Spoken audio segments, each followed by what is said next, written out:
The Boston Celtics are the 2024 NBA champions, and they barely broke a sweat because they had the easiest path to the title in the modern era.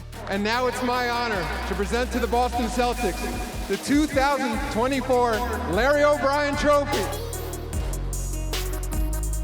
How's it going today? My name is Jesse McNamara, and welcome to Point of View. Before we get into it today, I just want to say we always appreciate your feedback and look forward to reading your comments like the one we've got here. Also, be sure to stay tuned to the end of this episode to see if you can guess today's trivia question down below. To today's topic, has any team in NBA history faced lesser competition on the way to a championship than the 2024 Boston Celtics? They completed their title run with a gentleman's sweep of the Dallas Mavericks and lost just 3 total games before hoisting the Larry O'Brien Trophy. And before we get too far into this, I want to say they are a very deserving champion and had the best record in the league during the regular season for a reason. So you don't control who you play in the postseason, and it's definitely not the Celtics' fault they faced little competition in what amounted to a pretty boring finals run. But the season's over, which gives us time to dissect things like this, and there's reasons to believe this is the easiest path to the title since the modern era began in 1983-84 when the playoffs expanded to 16 teams. The Celtics didn't technically have the easiest path because there was a time when you could earn a bye to the conference finals along with other formats that were less competitive than they are now. So for argument's sake, it's only fair to compare the Celtics to the era with the same format of 4 rounds to the trophy. That still gives us some all-time Lakers teams and other powerhouses to compare to in that span. But let's break it down for this year's Celtics first. They played a 46-win Heat team in the first round without their star player Jimmy Butler, who helped lead them past the Celtics just a year ago. They then took on a 48-win Cavs squad who didn't have starting center Jared Allen for the series, while star guard Donovan Mitchell and Karis LeVert each missed time. Boston took that series in 5 games and advanced to the conference finals.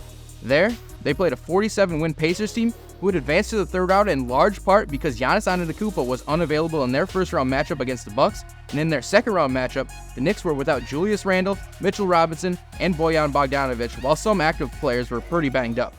Boston swept Indiana, who was without star guard Tyrese Halliburton for 2 games, to advance to the finals. The narrative was very much in play by this point, and the Celtics heard it. Here's what head coach Joe Mazzulla had to say on Zolak and Bertrand of 98.5 The Sports Hub when asked if it pisses him off hearing about their easy path to the finals.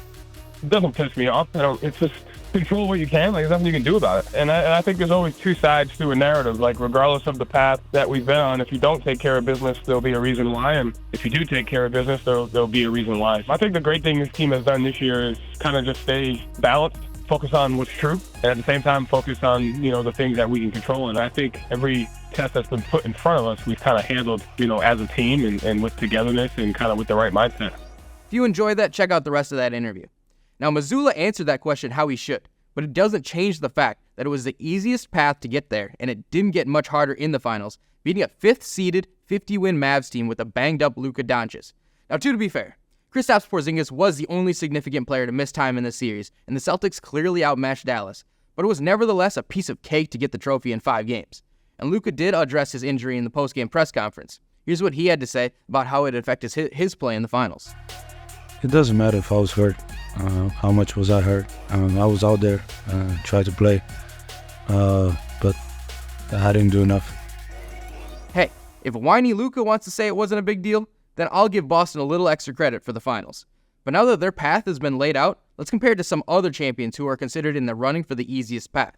The 85 Lakers took on the 36-win Suns, the 42-win Blazers, and the 52-win Nuggets to advance to the finals, but they were faced with Larry Bird's Celtics to win the championship. Luka is on the all-time great path like Larry legend, but Luka isn't surrounded by Kevin McHale, Robert Parrish, and more NBA legends. Then there's last year's Nuggets team who defeated a 42-win T-Wolves team, a 45-win Suns team, and a 43-win Lakers team, but that run featured LeBron James, Anthony Davis, and Devin Booker with mostly complete teams. And of course, the Nuggets beat the Heat in the finals, who had beat the Celtics in the conference finals to get there. And the last team in the running for the easiest finals run is the 2013 Heat, who beat the 38-win Bucks, 45-win Bulls, and 49-win Pacers, but matched with Tim Duncan's Spurs in an epic 7-game final series. These 3 teams, along with other 1980s Lakers and Celtics teams, are widely considered to have had the easiest path to the title before the season, and I'm not sure there's a great argument that any of these teams from start to finish had it as easy as this season's Celtics. Again, it wasn't their fault, but they remained almost entirely healthy throughout the playoffs, with their worst injury coming to Porzingis, who was at best their 3rd option. Everyone they faced to get to the finals had major injury issues, and that just hasn't been the case in the modern era. Now, do I feel bad for the Celtics that this very topic will be a talking point for years to come?